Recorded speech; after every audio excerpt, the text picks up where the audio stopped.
देखें, हमेशा उम्मीद तो अच्छे की रखनी चाहिए और हम उम्मीद भी रखेंगे कि आवाम के लिए बेहतरी हो।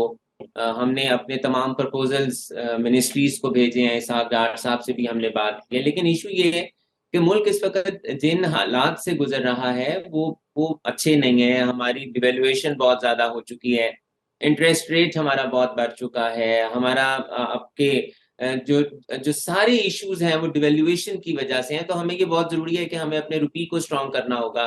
इंटरेस्ट रेट आपका बहुत बढ़ चुका है, तो अब हम हम्म। कैसे इंडस्ट्री लगाने की तरफ जा रहे हैं, कॉस्ट ऑफ डूइंग बिजनेस को हमने कैसे कम करना है।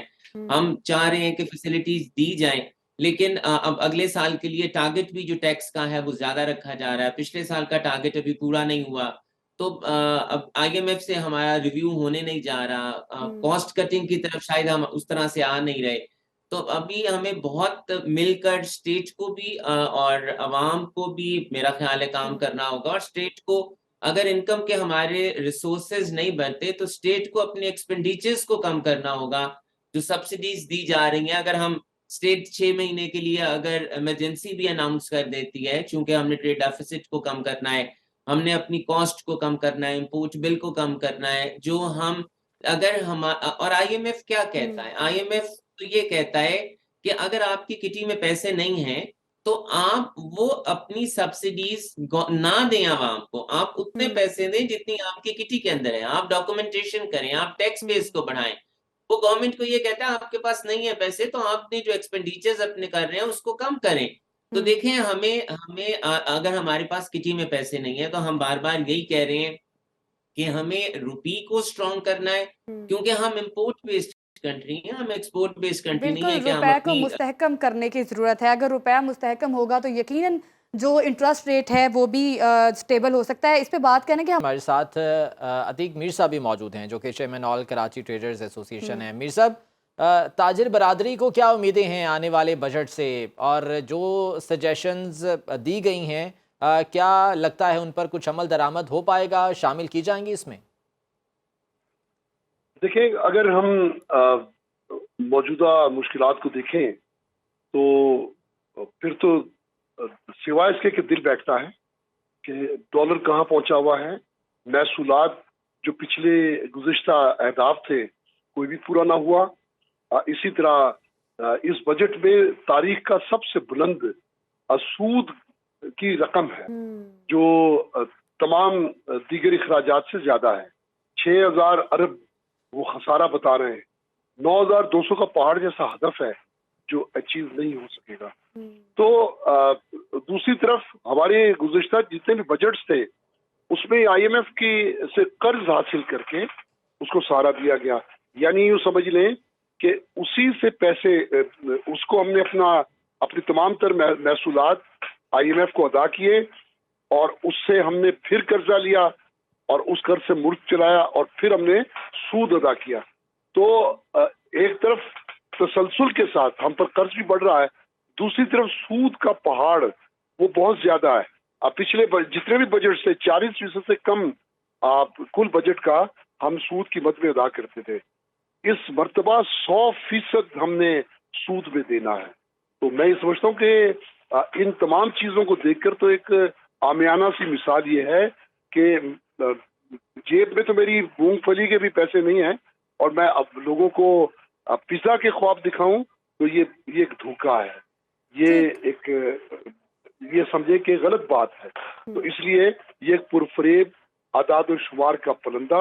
और सिवाय इसके कि यूं समझ लें कि मजमूई तौर पर एक सियासी और रिवायती तरीके से इस बजट के आदाद और शुमार पेश किए जाएंगे और फिर ठीक। धीरे धीरे फूलों के नीचे से जो कांटे निकलेंगे वो हम्म। आवाम की चीखें निकलवा देंगे। बिल्कुल, इंटरेस्ट रेट जो है यकीनन दिन ब दिन बढ़ता जा रहा है। डॉक्टर कैस असलम साहब से बात करेंगे। डॉक्टर साहब, क्या लगता है, क्या इसके पीछे वजूहात हैं? इंटरेस्ट रेट दिन ब दिन बढ़ता जा रहा है और अभी जुम्मे को बजट भी पेश होने जा रहा है, तो क्या लगता है आपको क्यों हम लोग अभी तक इस चीज़ को कंट्रोल नहीं कर पाए? जो अहदाफ पाकिस्तान सेट करता है हर साल के बजट से पहले इसको अचीव कर लिया जाएगा, वो हम अचीव नहीं कर पा रहे। जीडीपी जो है वो नीचे आती जा रही है।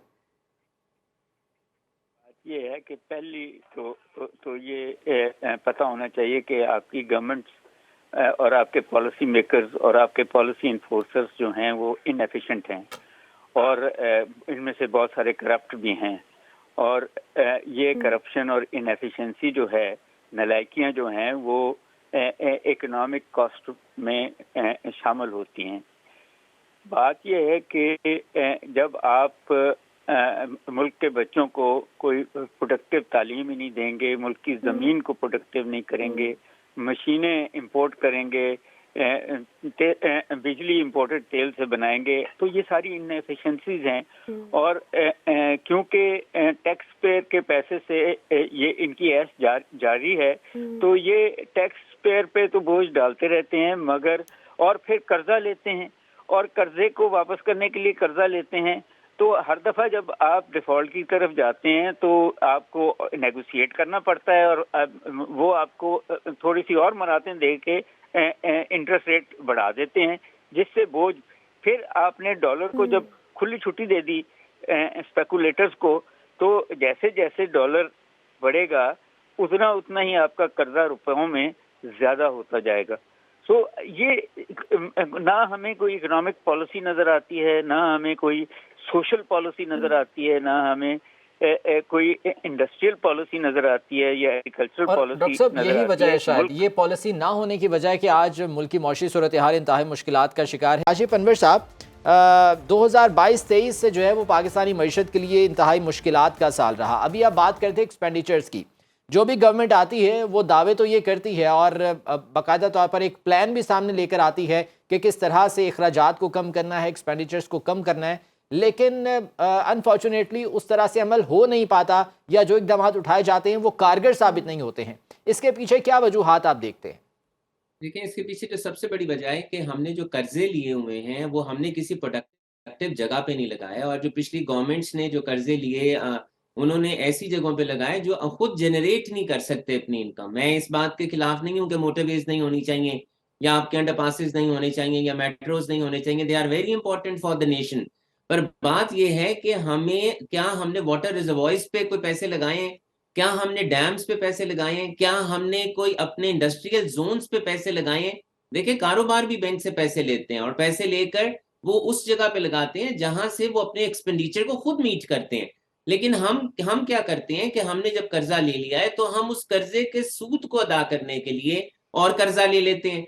तो जब तक हम ऐसी प्रोडक्टिव जगहों पे नहीं लगाएंगे, ऐसी जगह पे अपना पैसा नहीं लगाएंगे कि वहां से रेवेन्यू जनरेट हो, तब तक ये नहीं होगा। और फिर देखिए, हमें अपने लाइन लॉसेस को चेक करना है। हम जो अपने अपने जो डेफिसिट्स हैं उनको बढ़ाते जा रहे हैं, हमने अपनी इंपोर्ट को बढ़ा दिया, हमने अपनी इंडस्ट्री यहाँ पर नहीं लगाई, अपने इंपोर्ट सब्स्टिट्यूशन की तरफ हम नहीं गए। तो हमें उन उन उन एवेन्यूज पे हमने काम नहीं किया। देखिए, अगर हम ये चाहते हैं, अगर हम इंपोर्ट का बिल कम करना चाहते हैं, तो जो हम $20 बिलियन इंपोर्ट करते थे, हमें तो असूली तौर पे सोलर पे आ जाना चाहिए था, हमें तो उसको पानी से बना लेनी चाहिए थी बिजली, हमने नहीं की। अब अगर सोलर पे भी हम जाते हैं, अगर हमने अपने इंपोर्ट के बिल को कम करना है, तो जो नेट मीटरिंग का रेट हम 19 से 20 रुपए कंज्यूमर को देते हैं, उसको बढ़ाना चाहिए, क्योंकि वो इन्वेस्टमेंट एक कंज्यूमर खुद करता है।